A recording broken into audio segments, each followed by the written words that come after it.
Welcome back to the Retention Edge podcast. I've got Ian Page here from Bullseye Sellers. Ian, give everyone a quick intro on yourself, man. Hey everyone, Ian Page. Just like he said, Bullseye Sellers, I'm the CEO, and we are a TikTok shop and Amazon agency. It's good to be here. Thanks for joining, man. Look, let's jump right in. I think, like we discussed before, I think the biggest topic right now is TikTok shops. And I think there's a couple avenues we can go down. But let's start with, let's pretend I'm a brand that's just starting out. I haven't sold on TikTok shop before. I've probably done Amazon. I obviously have my own D2C site as well. Walk me through kind of the best practices in the process that I would want to undergo to start selling on TikTok shop and become successful on it. Yeah, so I'm usually interviewing the brands that are coming to me just as much as they're interviewing me and my team, because I like to see a few profile things with the brand and the founder to see if it's even a fit for TikTok shop. Hmm. At the end of the day, the product is the most important thing. It's not the founder, it's the product. And the product's either going to be a star or the product's going to be a dud on TikTok. Where with Amazon, you could sell everything from toothpaste to aluminum foil, right? It doesn't matter. It's all search based. But with TikTok, it's not. You have to have a product or a brand profile that is a fit for TikTok shop. And I think that's why a lot of people fail is they don't have the right product for TikTok shop. And that's going to alienate some people that are listening to this because they're probably thinking, do I have the right product for TikTok shop? But I like to be honest out the gate that not every product actually works with TikTok shop. And we've learned that the hard way.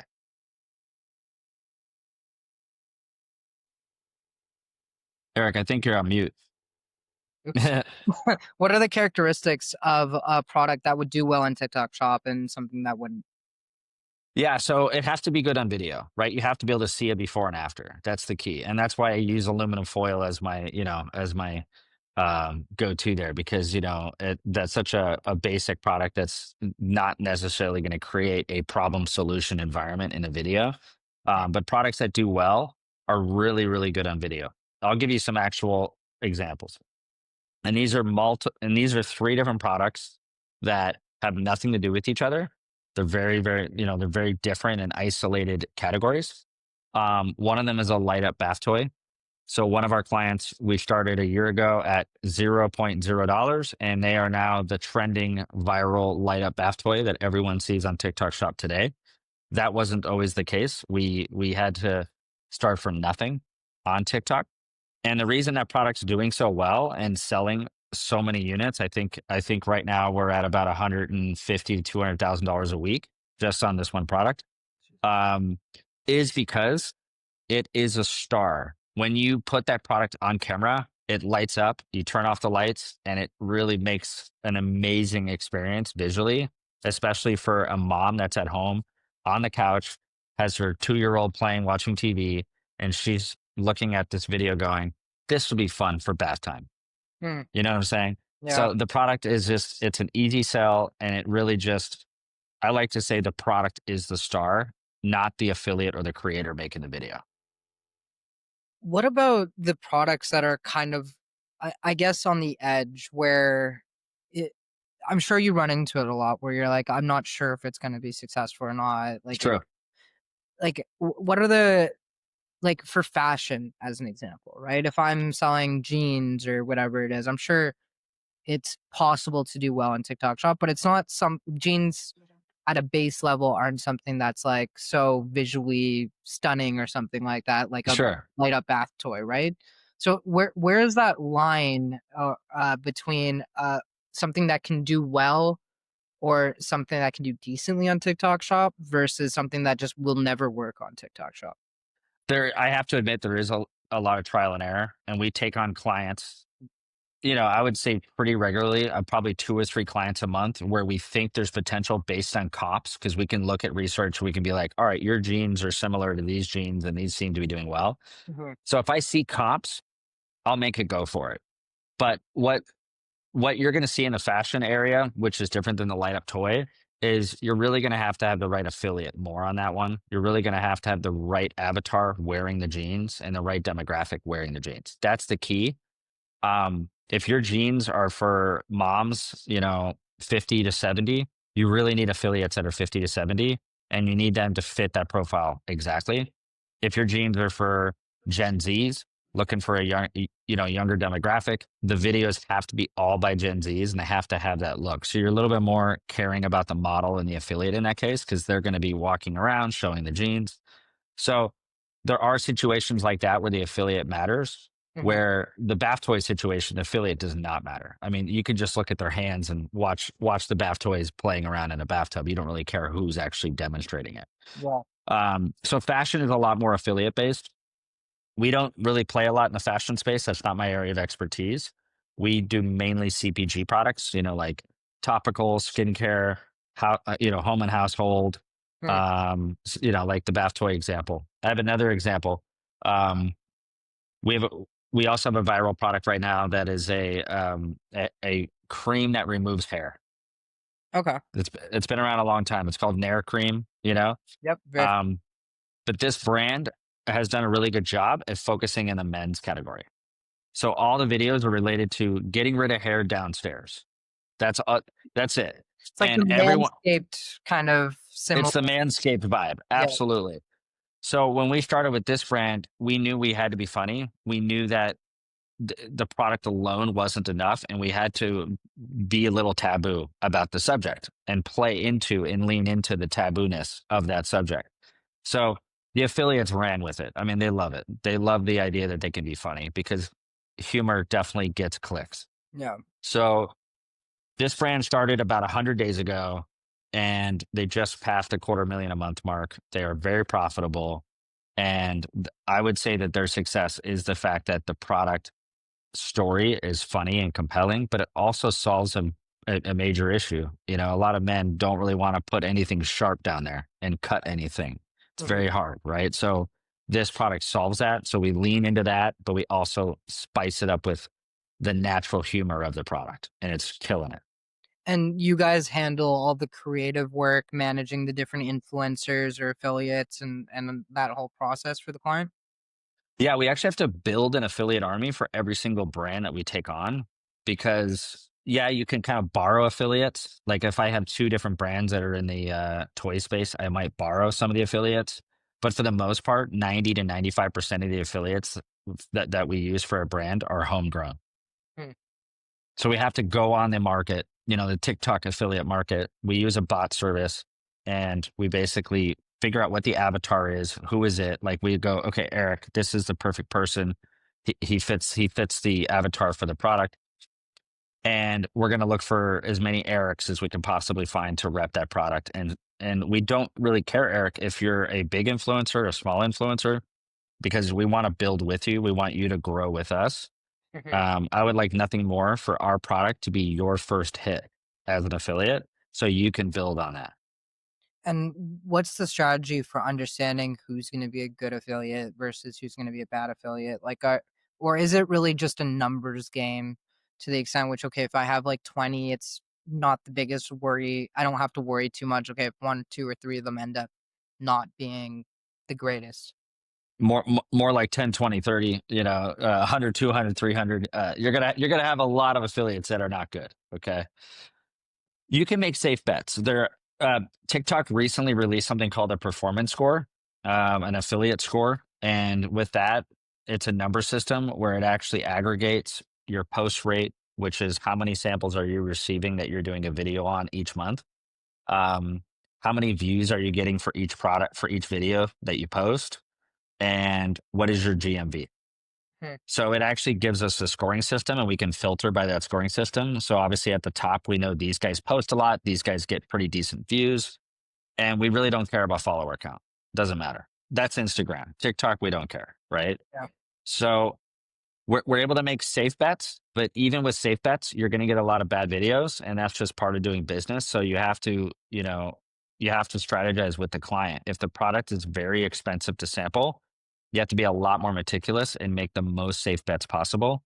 Where if you're offering like a Nair cream that maybe costs $3 or $4 to produce with shipping, you can cast a wider net and be a little looser with your parameters. What about the brands that really care about their brand image, though? Is TikTok Shop and this affiliate? model, is that really an effective plan for these brands to undertake if they like if they're very meticulous about their branding and about their brand image and everything? It's a good question, man, and that's part of the reason why I kinda interview the founder too.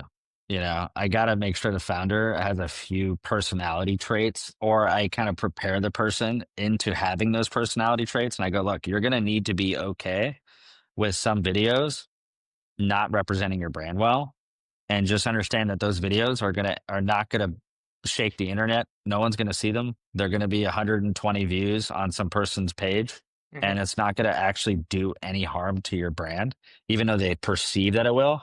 Um, but again, we always do our best to represent the brand properly, and as the account scales up, the brand representation does get more consistent because affiliates tend to copy each other and kind of ride the waves that one produces. But yeah, you have to get over that if you want to jump on TikTok. You really do.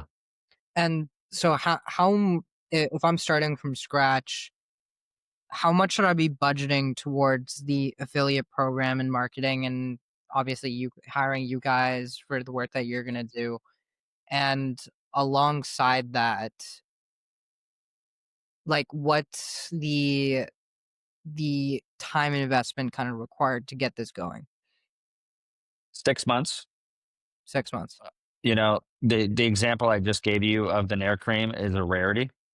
Mhm. Even the toy company took 6 months to even break even, and now they're killing it. It's also Q4, so that's why they're killing it too. Yeah. But it typically takes 6 months to get something off the ground. And what that means is a consistent level or volume of GMV with a path to scale. Mhm. So that could mean 30,000 a month. It could mean 80,000 a month, 50,000 a month. That's probably right in the middle. But that's usually where I like to be in 6 months. I like to have a baseline of GMV, which means we didn't just hit it once. We're scaling to it like we did 30,000, 38,000, 42,000, 50,000, and now we have a path to scale. For investment, depends on the product a lot. Like if it's a $3, skincare product, you're looking at a much cheaper investment than if you're trying to sell $150 air purifiers or something. Mhm. So that is really product based. But if I can give a wide range, I could say on the low end, 35K to get that 6 month benchmark achieved, all the way up to 100K. Makes sense. And what's that I guess, I'm assuming you have somewhat of a systemized process for getting someone from first meeting with you to, okay, we're scaling to 20K, 50K, 100K, whatever it is. What, at a general sense, what does that process look like? So if I'm a brand, whether I'm going to use you guys or not, uh, I know, okay, like this is what that timeline should look like, and this is what I should be doing at each step. Yeah, all that matters is affiliate videos, right? So that process is basically how fast can we get you scaling with affiliate videos. So that's going to mean getting the account set up, getting through the initial outreach limitations, which we have a few hacks to do. And that first 2 months from zero is basically spent just getting that baseline of affiliates, the products in their hands. So that could be typically 300 samples sent out within the first 60 days, Okay. and then it starts to ramp up quickly after that. So again, the only asset on TikTok Shop is the video assets. There is no other asset. You can't do anything, including ads, nothing without a large amount of videos. Uh, when you're sending out all these products to the 300 different influence or affiliates, uh, are you paying them as well as sending out the product and then giving a percentage, or how does that relationship tend to work? In certain categories, like supplements, we do have to do retainers, unfortunately, because it's such a saturated market. I rarely take on supplement accounts these days because it's so difficult. Mhm. When you're dealing with categories like, skincare, hair care, household, those categories, you don't necessarily have to retain. And we always try to not retain because it's very difficult to make money from a founder's perspective if they're paying my agency fee, sampling, And in addition to that, they're paying retainers for every video. Yeah. So it's our last ditch effort if we have to do that. Okay, so it's only specific categories, but other than that, most of those affiliates, the understanding is, okay, I'm just gonna get the product for free, and then I'm going to get a percentage of sales done through the videos that I post, essentially. Yeah, yeah, commission only, right? Yeah. So our top 3 accounts right now performing, all 3 of them have never done a retainer. And And that's a good sign. If you never have to do a retainer, that means you probably have a good product. yeah, Um, affiliates also wants to get paid a good amount, and they will only typically wanna create content for product that they think will continue to sell, right? Correct. So the affiliate is your first customer, Eric. That's your first customer. If you can convince affiliates, you probably can sell products. That's actually a very good point. I didn't think of it like that, but that makes complete sense because if I'm an influencer, I have 50 different products that I could potentially work with. If I choose this product as the one that I'm gonna invest time into, typically shows you have some market pull to an That's extent. right. It's the That's right. they believe in and they know their audience at least to an extent. So that's actually super interesting. That makes sense. And so what are the typical ranges in the percentage that the affiliate will require? Is it on the low? What's the low end to the high end? I guess. The low end is going to be 10% for a more high priced item, Hmm. like an $80 product. $8 is fair. When you're dealing with a low cost item, $20, $25, we're typically doing 15%. Um, Sometimes in the early stages, if we have to wet their beak a little bit, we'll go to 20 just to get some traction. But Hmm. we will usually taper that back down to 15 as we scale. Yeah. But there's 2 types of commissions on TikTok Shop. There's organic commissions, and then there's paid commissions. So organic is if they get sales on their own through their organic reach, they get a higher commission. Mhm.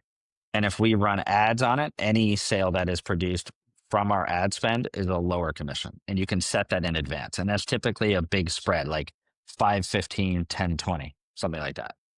I mean, yeah, that makes complete sense because you're spending money at that point to get the video seen, and then it's converting because of that influencer. Okay. Yep, exactly. Yeah, that makes sense. Okay, so now I'm set up. I'm the brand. I'm set up on TikTok Shop. I'm starting to scale. At the end of the day, yeah, revenue is great, but what really matters is profitability. And so I've talked to a lot of brands that have done TikTok Shop. This one beauty brand as an example, and basically they're a more high end beauty brand. So they sell, like $200 lipsticks and stuff like that. And their whole issue with TikTok Shop has been they get a lot of orders, but it's almost never profitable because either they're getting way too many returns, lots of fraud, like all these different issues that they're dealing with. And so, what are you seeing in that space right now? Uh, and how are you handling and adjusting for that with the clients you guys work with? So full disclosure, I wouldn't take that account on Hmm. because of that price point. I don't think TikTok is quite mature of a platform to handle a $200 makeup item. Yes, if there's certain viral makeup companies like the Kylie Jenners of the world, and she launches something, okay, she doesn't even need TikTok. You see what I'm saying? Yeah. Yeah, she can just sell it on her own website.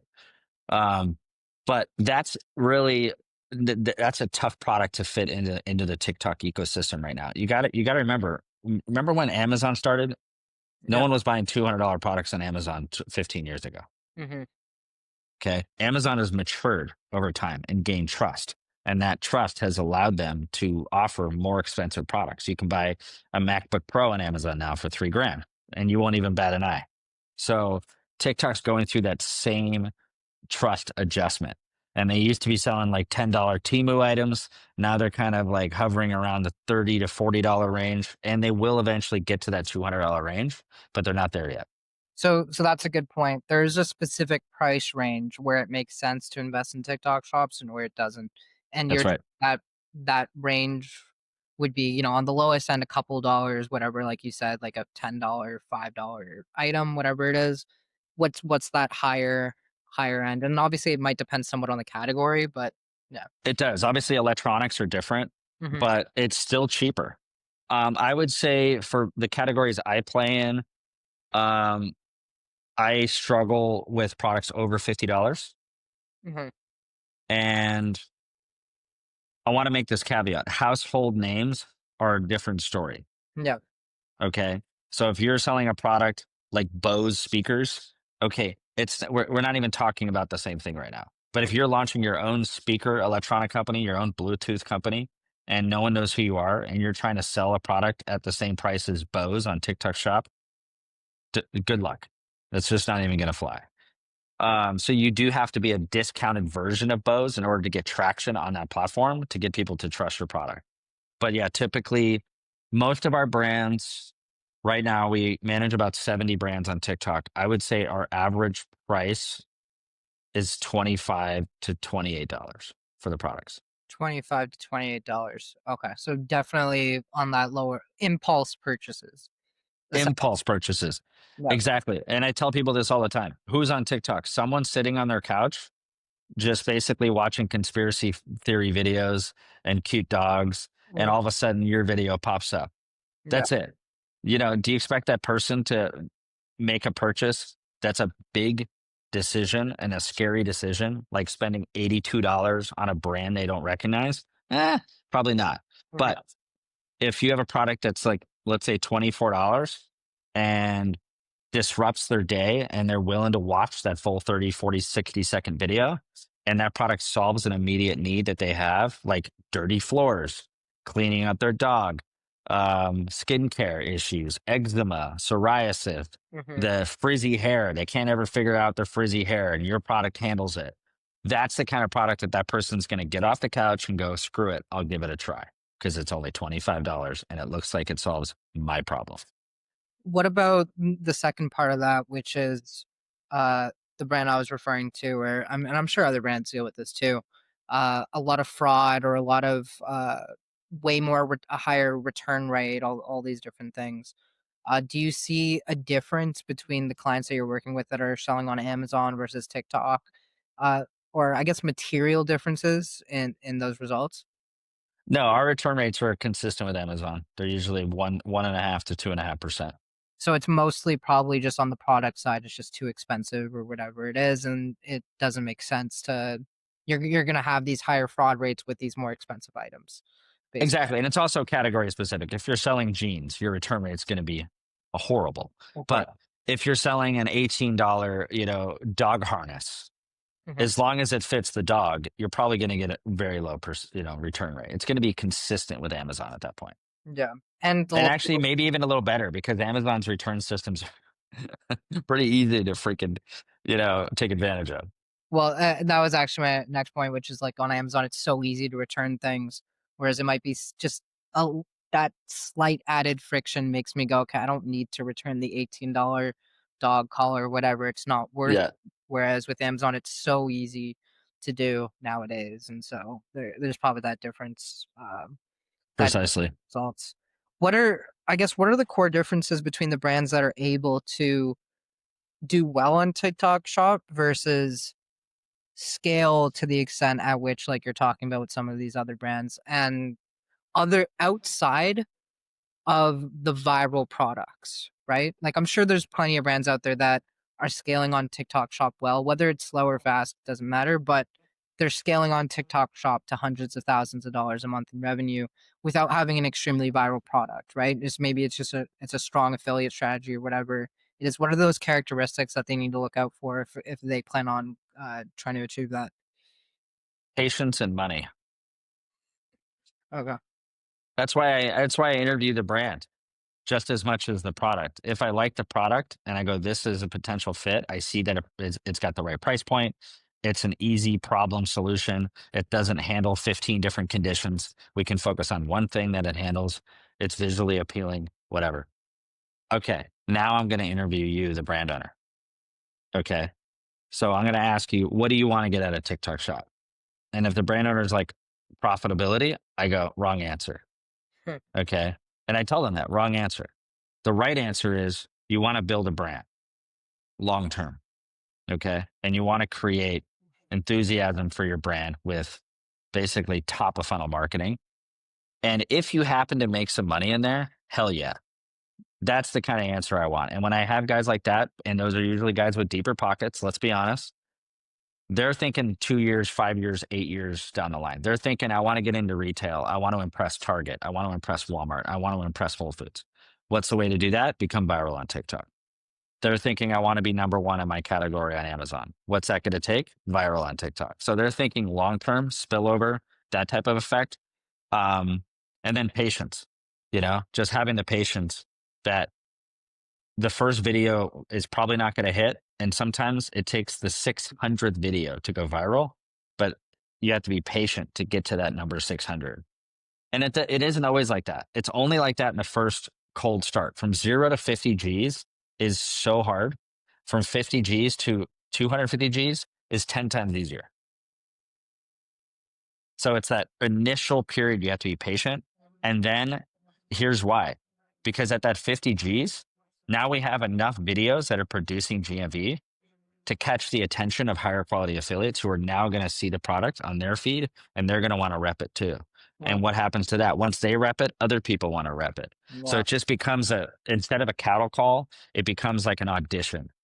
It goes from a cattle call, people just, you're basically just trying to get people to work with you, to people coming in going, I desperately want to work with this brand because I see what other people are making. And then the snowball occurs. And then it's incredible. And what are some of the core mistakes brands are making when they're trying to get to that level? I'm sure plenty of brands have come to you after already trying to do this themselves. Oh, most. Yeah. I get most of the failed accounts, unfortunately. Yeah, I get brands where they either fired their TikTok guy or fired their agency or whatever, and now they're coming to me and they're like desperate. I have literally in 1 year gotten one brand, no exaggeration, that had any GMV when they came to me. They were at 70,000. And I was like, wow, what a gift from God. I have a brand that has some foundation. Thank goodness. All my brands started at 0.0 or even negative, banned for life. And I had to get them unbanned. So I don't remember what your question was, but it kind of made me think of like the fact that I don't get anybody that has Big had any mistake. success. Okay. Yeah. Here's the three biggest mistakes. One, wrong product. That and then they just hammer it, hammer it, hammer it, and the product wasn't a fit, and it never will be a fit. It's not a good TikTok product. The offer is not really compelling. The price is too high. It doesn't have a USP. It's basically you're selling a common household product that everyone else sells, and the price is the same as everyone else. You're not going to get anyone off the couch. Mm-hmm. Okay. It might do well on Amazon because you have bottom of funnel search. That's different. No. So that's number one. Number two, client gives up too early. I see that a lot. Yeah. I see that a lot. I did 80 samples, man. 80 videos came in. TikTok doesn't work. It's like, okay, well, let me tell you what it really takes. And then when I tell them what it really takes, and I'm talking thousands of videos, their eyes go like this, and they're like, I'm like, you basically just launched a product on Amazon and did $10 a day PPC budget. That's what you did. Yeah. And they're like, okay, good example. That good comparison, right? So, and then number three is budget. They run out of money. They can't absorb the expense. That first 6 months is expensive. It could be 50, 70K out of pocket, and they just don't have the money to absorb it. And those are the three reasons why most fail. Last question, and then we'll end it here. If I'm a brand looking for affiliates, what are the easiest, best ways for me to find 100, 200, 300 different creators? The affiliates are all out there. I mean, you can use a bot to reach out to the affiliates. I'm a big fan of Kruva, Reacher, Yuka. These are all great products that do similar things where you just sign up, you link up your TikTok account, and you can set your parameters, you can set your filters, and you can make a nice little pitch, and you can just let the bot run. Hmm. If you're a normal brand, I'm talking, you're not just sitting on a pile of cash. That's really where you need to go to just offer commission only deals. And what you want is a 5% response rate. That's actually a good response rate. So what you want to do is look for that. And if you get a 5% response rate, like you send out 1,000 messages and 50 people write you back, say, hey, I'm interested, just know that you're doing well. Hmm. And a lot of guys don't know that. They think 5% is terrible.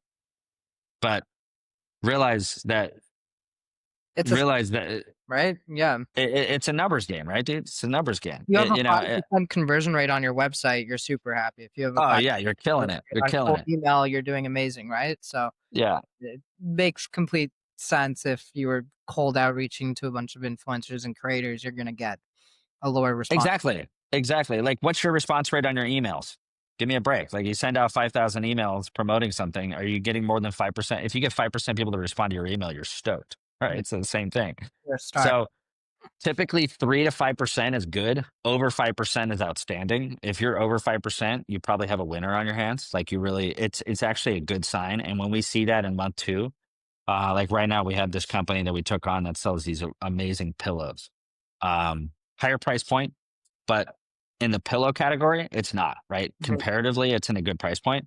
Um, Day one, we were getting like crazy, like I think 12% response rates, and we were getting responses from affiliates that we didn't even just deserve. Like, it was like it was impressive. So that's an account I'm very excited about right now because we're still early. But if you jump in and you send out 5,000 messages and you get a 1% response rate, it's a sign. Okay. Mhm. That's not the right product. If the affiliates don't want it for free, why is anyone going to TikTok buy it? Even if you're a number one seller on Amazon, get over it. It's a different market. Don't compare that. So actually the first step, if you really think about it, and this is almost a market research thing more than anything, is you have a product, and if you want to figure out if it'll do well on TikTok Shop, you don't need to try selling it. You need to try to acquire 100 influencers that are going to do commission only sales on this product. And if they do, yes, you have a product that'll has a 50, Potential. 70% chance of working, whatever that percentage is. And if you don't get a strong response rate from it, you need to go back to the drawing board, essentially. That's right. Exactly right. And pivot the products. You know, maybe you tried your hero product on Amazon. That's what people usually start with. But maybe your worst selling product on Amazon is the most TikTok friendly product Super. because it's two different marketplaces, you know? Um, it kind of reminds me of, people who sell face to face, people who are like, the guys at the mall that are selling hand cream and they're like pitching it to you, right? Yeah. I've had so many of those guys over the years come to me and go, I want to sell on Amazon. And I go, that's a great product to sell in a mall, but you're gonna die on Amazon Mhm. selling it for that price and those margins or whatever. So just because you have a great product in Amazon doesn't mean you have a great product for TikTok Shop. And that initial period of conversion is your green or red light on whether you should move forward with that product. And I want to finish it with, and don't expect those first affiliate videos to be good. You're just seeing if the product is a good potential fit for TikTok. Those first affiliate videos are probably going to suck, Mm. but keep going because they're going to get better and they're going to get better and they're going to get better. And all it takes is that one video that performs really well, makes you your first 10,000 bucks, that you can learn everything you need to know to take that account from 10 G's to a million. That one video, in my opinion, I always say is $1 million video.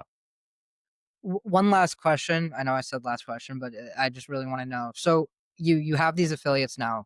Are you giving them advice, or like what are you doing to make it so that they're creating the best possible content? Are you just letting them kind of Yes. run with it and do what you have? We have to. We have to. We definitely have to. We have to say, hey, with this pillow, we want you to take the fluff out of the box and we want you to pour it over like snow. We want you to try that. We want you to show that. With the bath toy, we want you to light it up. We want you to turn the lights off.